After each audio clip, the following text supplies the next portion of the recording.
Hi there.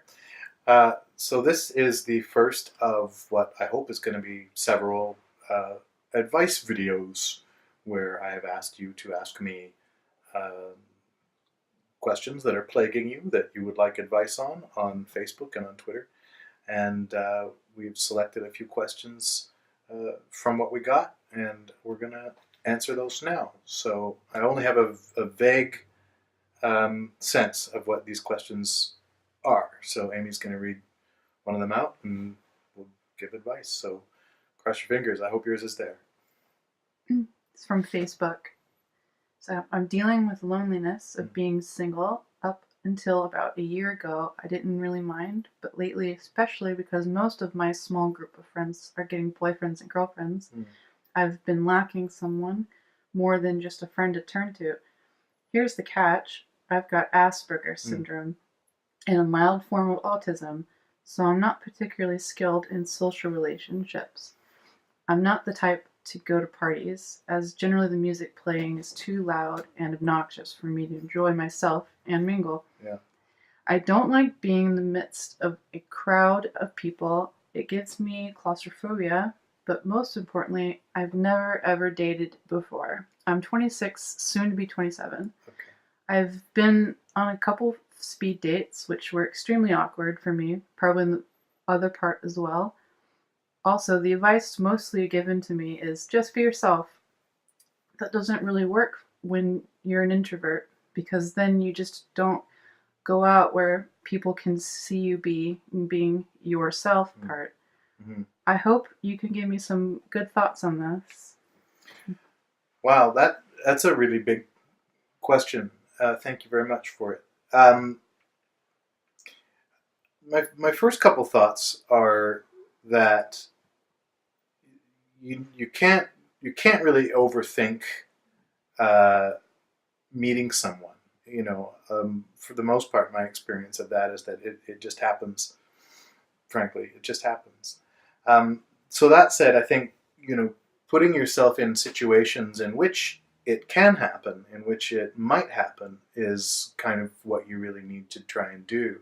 So to that end, um, I think finding a fandom is a good starting point. Now I know that going to a convention might be a bit much for you because you don't like crowds, but even at conventions, I think there are opportunities for you to meet up with smaller groups in smaller rooms.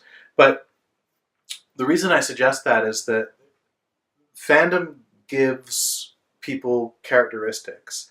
There are so many people I know in the Brony fandom that they'll identify with a Fluttershy or they'll identify with a Rainbow Dash, and so that helps you to kind of gauge who people feel like they are, and it helps you to be able to talk to them. If they say, well, I'm a Fluttershy, well, then you're aware going into that they might be a shy person, and that they might, you get some clues from who they are just from that identifier.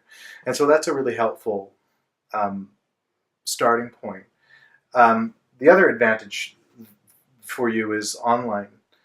Because fandoms these days often exist online, I think you can have a lot of online relationships, although then you're not necessarily having relationships with people that might be in your area. But that said, I think there are a lot of online dating services that you might go for. And I think through that, I think the real key is be honest. You have to be really genuine about what you are after. You can't present yourself one way and then surprise, I'm actually interested in something romantic. You have to come right out and say what you just told me. I'm an introvert, I have Asperger's, I have trouble meeting people, but I'm very, very keen to find somebody, and hopefully it'll be you, kind of thing. So those are my first thoughts on it. you know I'd also like to say that ultimately be yourself is the right advice. But I think you need to just give yourself an arena to play in that other people might also be in. People that might be looking for you might be playing in that same arena too. Does that make sense? Yeah. Yeah. Do you think there's anything I should add to that, or how you? Well, I think the online thing is really good. I think maybe trying to broaden your horizons and maybe join a new online forum. Yeah. That's kind of what I was getting at. Yeah. Cool. I hope that helps. Next question. This is a little shorter. Okay. It's from Twitter. Twitter. Well, then that's why. Yeah, it's 100. Yeah. 240 now. Is that it? Oh, whatever. Okay, what? 280. 280. Yeah. Phew. Phew. What is, or that's not the question. How would you deal with stage fright? Oh, how would I deal with stage fright? This is actually a pretty easy answer. Is practice. But I'll elaborate. Yes. Phew. I mean, that is the short answer is practice. Just keep doing it. Just keep doing it until it's just something that you do. The same as washing a dish or whatever, like it's always going to be a little bit nerve-wracking or a little bit odd to get up in front of a whole bunch of people. But yeah, the more you do it, the easier it gets. Like anything, it's kind of muscle memory. That said, I think you need to identify to what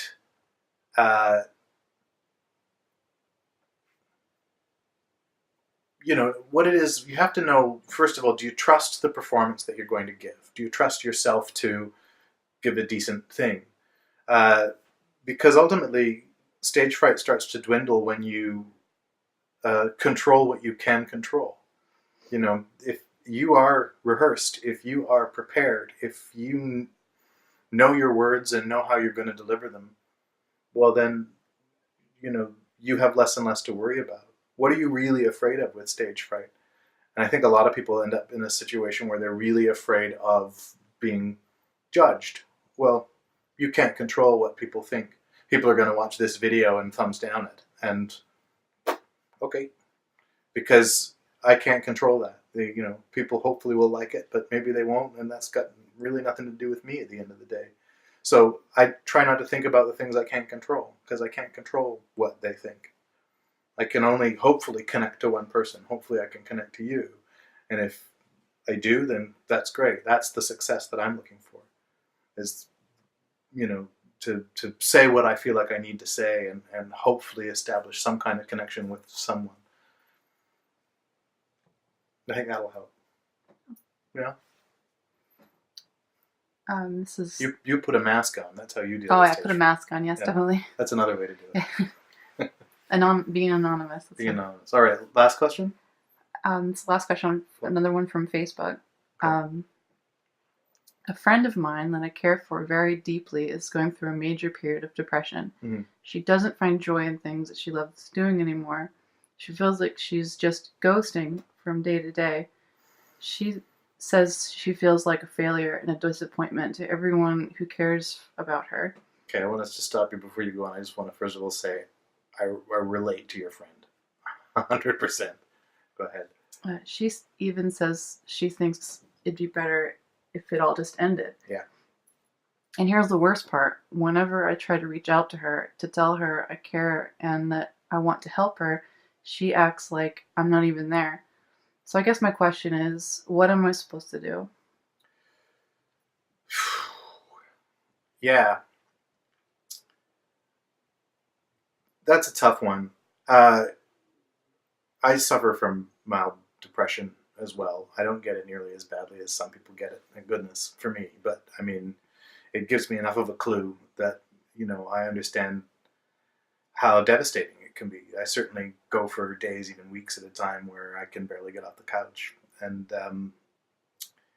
I definitely go through those, that roller coaster of emotions where, you stub your toe or you break a plate or something and you think, that's it, the world would be better off without me.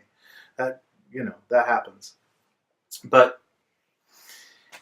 there's kind of two different questions here.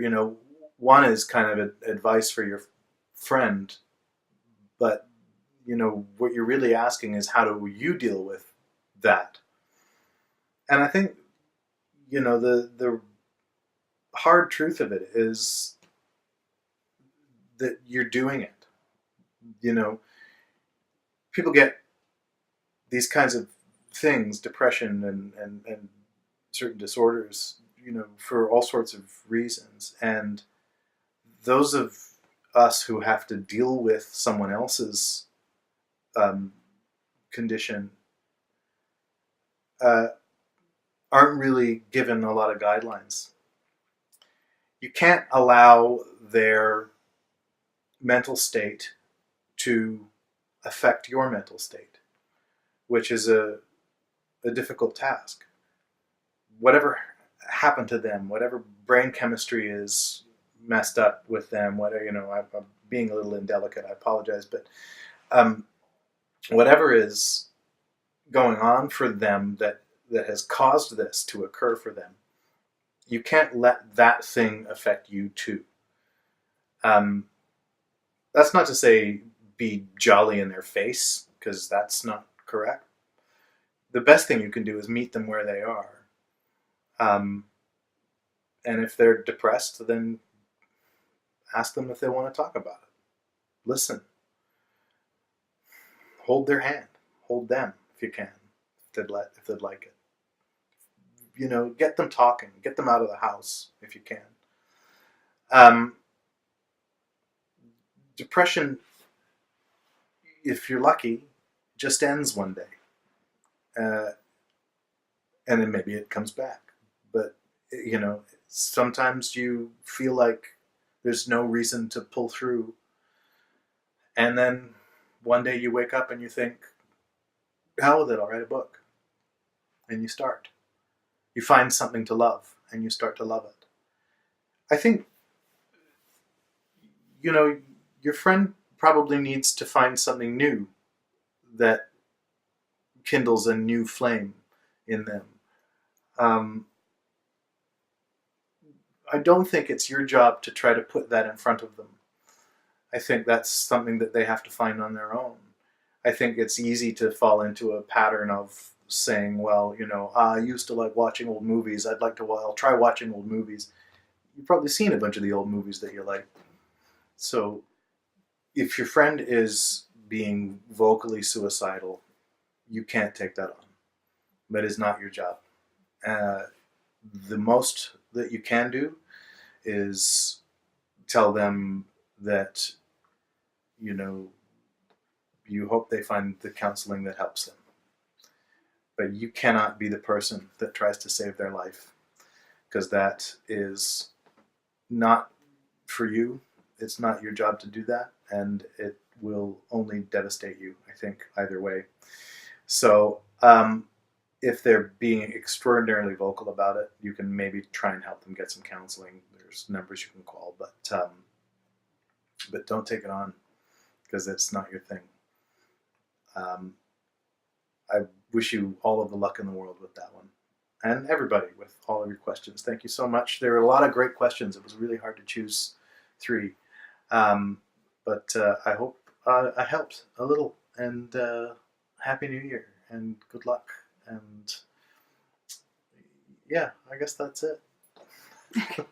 Love's alls.